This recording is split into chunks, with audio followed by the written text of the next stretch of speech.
Welcome to Behind the Screen, the channel where plans fall apart, dice roll high, and only sometimes we know what we're doing.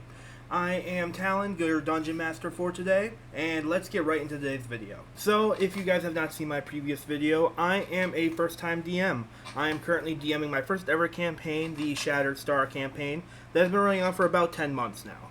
And in those 10 months, I have made my fair share of mistakes, as I have discussed in my previous video. Go check that out right there.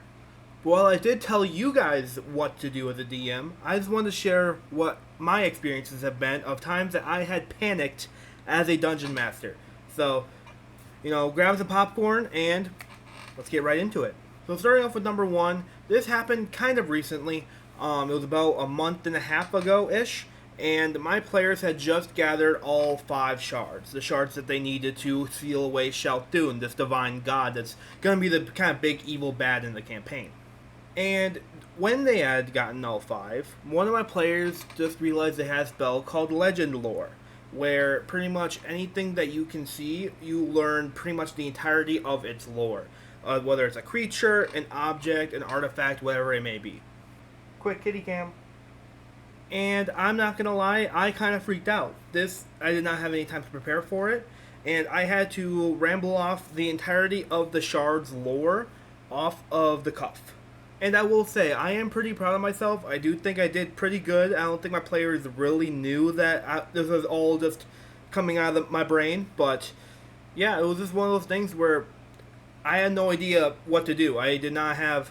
Because I have some lore of my world, but I don't have extended lore, which is what the spell needs.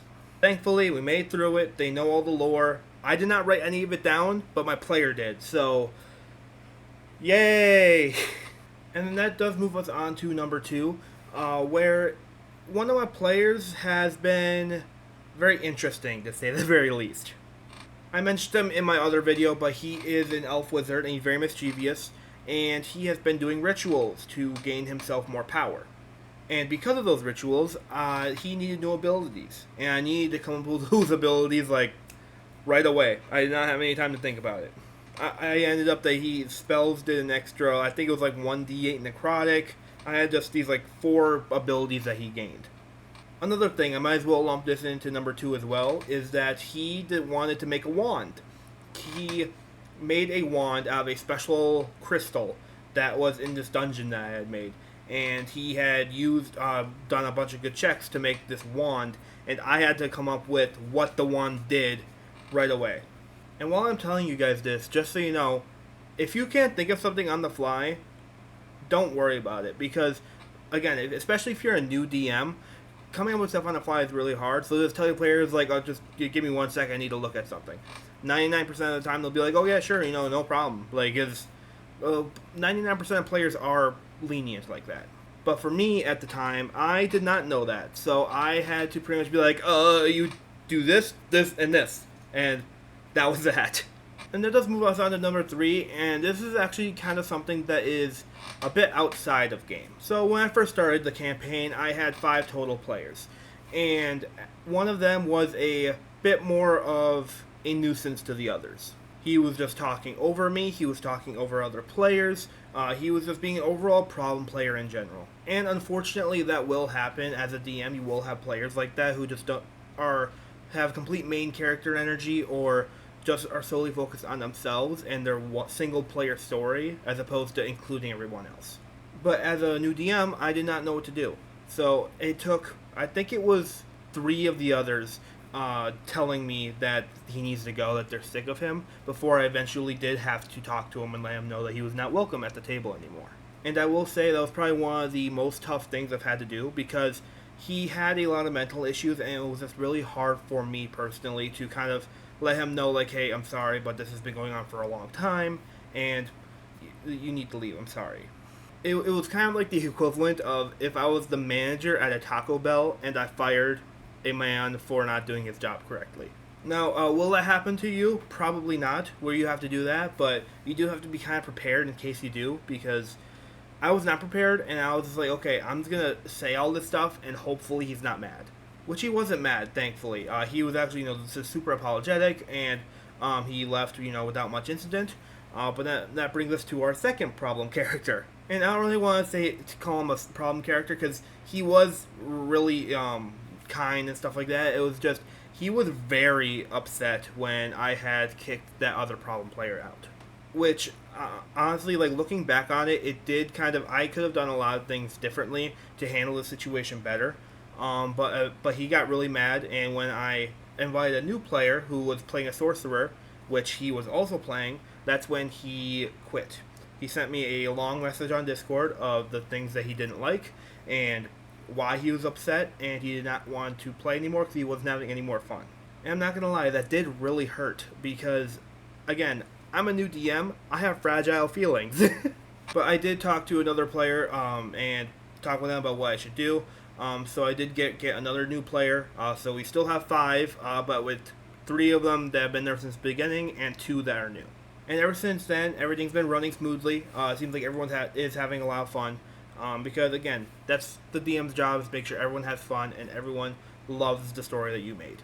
And then let's go into number 4. And this is something that's a bit more exclusive to online games than like in-person ones, but it did happen to me. So how we play is that we use Discord for voice, and then we use Roll20 for the actual map. And once early on, I think it was in our first or second month, I was feeling extra lazy that week, and I completely forgot to set up some maps. And so I had to make some maps on the fly as they went to new places. So, for example, they had started in a town, and they were going to go to the next. And I was like, okay, just give me 1 second. I had to quickly Google town map D&D, and then quickly switch it onto there and do all this stuff like on the fly, because again, that week I was just not feeling it. Which honestly, like, I could have probably done better, because again, DMing is kind of like, I don't want to call it a job, but it kind of has the responsibilities of it. Like my group, we meet every single Sunday, and I need to make sure everything is prepared before the session starts. And when I'm not prepared, that hurts everyone else's playing experience, and that is not good. So I needed to make sure I got everything done that I needed to, and not just kind of procrastinated about it. Because this is something that I care about at the end of the day. I care about DMing, I care about my players, I care about this wonderful story that I told. And then moving on to number 5, it is with a specific player, not anything about what they did, but a certain ability that they have. So they always use the spell Identify. So in case you do not know what Identify is, you get to choose one object that you must touch throughout the duration of the spell. If it is a magic item or some other magic-imbued object, you learn its properties and how to use them, as well as whether it requires attunement to use, how many charges it has, what if any spells are affecting it, if the item was created by the spell, which spell created it, and also what school of magic is also part of it. It can be a bit taxing because I at least should have been a little bit prepared more, at least have all the schools of magic open, which I do now because they use Identify a lot, but just keeping that open, which I did not do in the beginning. I just had to be like, 1 second, let me find that out, stuff like that. And then number 6, which was really only a problem during my first few sessions, but it definitely made me panic quite a bit. So obviously D&D has a lot of spells, and it's hard to remember all of them. So if my players say, I cast Prestidigitation, I still can't say that spell, then I'm like, at first I was like, okay, wait, what does that do again? But I never wanted to tell my players that, because I didn't want them to think, oh, their DM is worthless and doesn't know anything. Thankfully, I can tell them that now. I can just be like, okay, what save was that? Oh, what does that spell do again? Stuff like that. But at the beginning, I was terrified. So I had to Google every single spell almost that they sent my way, because I had to make sure that it was influenced or done correctly. And after my players did notice that I was kind of Googling spells, they didn't really know exactly what all of them did, they just started sending it through the Roll20 chat, which you can do. And so that way, the entire spells is right there, and that way I can read it, and I'm like, okay, I know what that does, great, that kind of thing. Which I will say, I am super blessed with the players I have. They are super kind, and they are super accepting of the fact that I'm a new DM, and they accommodate for that. Another thing that made me panic, I did talk about a little bit about in my other video, but it is when a major plan that I had planning on fell apart. So in my campaign, I had a NPC, his name was Arden Kale, and he was pretty much the one who sent the players on their journey to find these shards, and he was the first major NPC that they met in the story. My plan was for him to turn on them way later down the line when they were level 10, I believe, maybe even 15, and have an all-out battle with them. But my players are very smart, and they were eventually able to uncover it. So they ended up pretty much murdering this man in a broom closet. And then one player used him for a ritual. It's a whole thing. But regardless, it did make me panic because I had been planning on this specific fight up until then. So I had to do a quick 180 on my story and just do something else because one of the bigger bads I had planned was now dead. So I had to kind of grasp at straws, which I was able to do. They are on this certain path with finding a different person down in the lower levels of the country of Eldoria, where my campaign is from. So I will say I do think I recovered from it well, I would say. Another thing that kind of made me panic was when players kind of react badly to things that I do. Like, for example, there was a certain moment where the elf wizard had transformed, or I think they used polymorph on the turtle barbarian to make him I want to say a giant scorpion. And I had him roll an animal handling check because he was trying to extract the poison out, and I wanted to make sure he didn't get pricked, which I'm pretty sure he rolled like a 4 or a 5 on that check. And so I did say, like, I rolled all the damage, and it was a lot of damage. And he wasn't upset. He was more of just like, like, I take all that damage. I was just like, yeah. So it's one of those things where if players are upset at things that you do, don't take it really personal. They're just playing the game, and when something bad happens in the game, it sucks. And they're like, oh man, that stinks. But they're not upset at you as a human, which definitely took me a while to learn. I remember, like, I let them cakewalk through combat because I didn't want them to die, because I didn't want them upset at me. But, at the end of the day, it's a game. We're all here to have fun, and in games, you do sometimes lose. The next thing that happened to me that kind of made me panic a little bit is one of my players did get downed in a big combat that was, like, the ending of a certain arc that we were doing. And I did not know how to react to a player being downed. Like, I didn't know exactly whether to attack the downed person or just ignore him and let him roll his death saves and attack the others. And at the time, like, I probably would have had him attack the downed person. And that's not because, I hate my players or I want them to die, but the reason why I would have done that was because then, that way, it would have made sense for the story for that certain monster to do. Like, for example, if you have a monster who is super just bloodthirsty and is just attacking anything that moves, and it manages to down the player, it's probably just going to run past and go to a different one, because it's, it thinks that you're dead, so it's just going to keep on running. But if you have a monster who is on the smarter side, who is, like a wizard or something like that, and they want to make sure this person is dead, they may attack them multiple times. Again, it all depends on the monster and what type of combat you are running at that moment.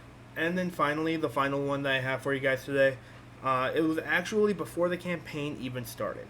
So I had held a session 0 with everyone. I had gathered everyone up on Discord, and pretty much told them about my campaign, what the world's like, etc. And they did ask me a lot of questions, which I loved, but some of them kind of made me panic because I didn't know exactly what they meant. Like, for example, I didn't fully understand flanking. I didn't know what flanking was, so they asked me if flanking was a thing I would implement. And I was just like, what's that again? And then ultimately, I did not allow it in my game. But they did ask me a lot of questions that kind of made me panic and scramble, because I'm like, oh crap, what is good to accept, what is not good to accept, and stuff like that. That's why I would highly recommend going on YouTube or on any articles online and seeing, like, okay, what things should I include and what things shouldn't I? And then putting them on, like, a Google Doc or writing them down, so that way you have it all prepared for Session 0. But overall, the Session 0 did go great, and everyone, or 3 out of the 5 that were there, are still playing with me. So I do think my campaign is going great, and I will probably have a lot more mistakes going forward, but, it's all in the process.